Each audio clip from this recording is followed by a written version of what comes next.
Nommé Premier ministre le 26 mai 2016 par le président José Mario Vaz, Bassirou Dia n'a pas tardé à prendre la situation en main. Avec son gouvernement, il a entrepris de rassembler les Bissau-Guinéens autour de l'essentiel et de restaurer les équilibres budgétaires. Je suis optimiste pour l'avenir parce que la première priorité de notre gouvernement, c'est juste pour créer la condition de stabiliser le pays à travers des dialogues, de rassembler tous les Bissau-Guinéens et surtout on est l'appui de plusieurs partis politiques de l'opposition. On doit remercier le PRS, on doit remercier le PND et les 15 députés du PAGC qui ont réuni sur la question de nouvelles configurations dans le Parlement. Donc il y a une nouvelle majorité. Et dans ce sens-là, on pense qu'on est la base politique solide pour pouvoir faire passer notre programme et bouger au niveau du Parlement. Pour impulser une nouvelle dynamique dans le pays, le premier Conseil des ministres s'est tenu le 28 juin 2016 à la primature. La nouvelle administration a pris d'importantes décisions, notamment un audit du personnel de la fonction publique. Le Conseil des ministres hier a pris des décisions importantes, très importantes au niveau de faire un recensement biométrique de tous les fonctionnaires d'État. Vous savez que c'est un problème très délicat au niveau de la Guinée-Bissau. Donc le Conseil des ministres encourage la décision prise pour l'ancien gouvernement. Donc on va continuer. Il y a une commission sur place qu'on va créer pour pouvoir vendre cette loi qui il a dans notre pays. Et on pense que ça il va aider de façon très importante pour améliorer la situation financière de notre pays. Le gouvernement entend également renforcer sa coopération et mettre en œuvre une communication positive sur l'image de la Guinée-Bissau.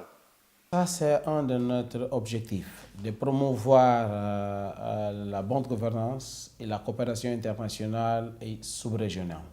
Donc, on va beaucoup investir dans la diplomatie économique et politique. Vous savez que la Guinée-Bissau, il y a des mauvaises informations qui passent sur la Guinée-Bissau, mais nous, c'est notre devoir, c'est juste de démontrer une image positive de la Guinée-Bissau, parce que Guinée-Bissau, c'est un grand pays, Guinée-Bissau, c'est un pays de paix, de la stabilité, donc des gens bien, et surtout un pays Taranga. C'est un pays qui accueille très bien l'étranger et nous, les meilleures recherches de la Guinée-Bissau, c'est la tolérance. Donc la Guinée-Bissau, c'est juste cette valeur-là qu'on va défendre et dans ce sens-là qu'on pense que la communauté internationale il doit croire en Guinée-Bissau, un pays que vous savez, il y a son problème politique, mais ce n'est pas très grave parce qu'il n'existe pas un pays dans la sous-région qui n'est pas son problème. Donc malheureusement, le problème de la Guinée-Bissau, c'est le manque de la communication. Mais c'est un grand pays, on pense qu'on croit en un Guinée-Bissau-Guinéen et on croit en notre pays.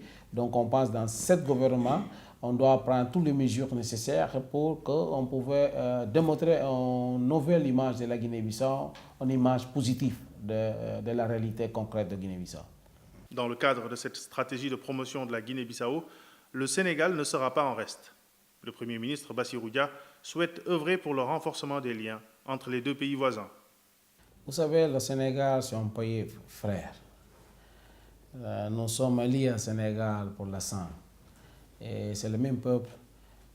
C'est un pays qu'on n'a pas de frontières. Les frontières, c'est des frontières artificielles. Donc, on besoin beaucoup du Sénégal, on pense qu'il y a beaucoup d'expérience. Et on pense qu'on doit renforcer la capacité de notre coopération. Et notre coopération il est dans un bon chemin. Et on pense que c'est notre devoir de renforcer cette alliance, cette coopération dans deux pays qu'on pense être des pays frères. Cependant, la Guinée-Bissau vit des moments difficiles avec une situation budgétaire catastrophique héritée de la précédente administration qui a mené des opérations douteuses avec les fonds publics. La situation économique est trop compliquée parce que avec un déficit de 22,4 milliards de francs CFA que nous enregistrons au niveau du ministère des Finances dans le budget, qui devait parvenir des aides budgétaires promises par les bailleurs de fonds, notamment la Banque mondiale, le FMI, la BAD et le FMI, ceci nous met dans une situation délicate du point de vue de gestion des finances publiques, car nous serons obligés de faire des efforts supplémentaires pour pouvoir combler cette vide, cette déficit qui résulte du fait de l'État avoir accepté de racheter des crédits en souffrance qui existaient au niveau de la place de Bissau, octroyés par des banques d'une manière, je pense, pas responsable. Pour évaluer la situation, le Fonds monétaire international a dépêché une mission à Bissau. Après différents échanges avec les autorités, le chef de mission tire le bilan des travaux. A very strong commitment by the current government to take forward commitments that the previous government had made with the IMF under the ECF-IMF program. In this sense, I'm returning to Washington with a very positive message. We have discussed during this week mainly two challenges. One was the cancellation of a banking bailout that raises serious governance questions, and that is very expensive for the government. And the second is to agree on a fully financed budget for 2016. The budgetary situation is particularly difficult today after traditional development partners have decided not to disperse budget support in 2016. We intend to come back in September to finalize the combined first and second review of the fund program. And if all goes well, we would write a staff report that we would then submit to the executive board of the IMF, which would then give its final decision in November or December this year. FMI, il met le gouvernement de Guinée-Bissau dans une situation d'alerte pour dire qu'il faut résoudre certaines situations parce qu'on pouvait travailler ensemble et surtout dans une visite d'évaluation qui va avoir en mois de septembre.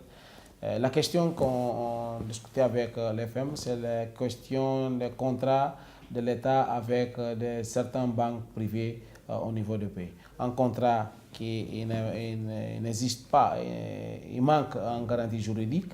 Donc on pense que dans 7 jours-là, on va résoudre avec les banques dans la base de dialogue pour que la Guinée-Bissau pouvait reprendre son programme avec FMI.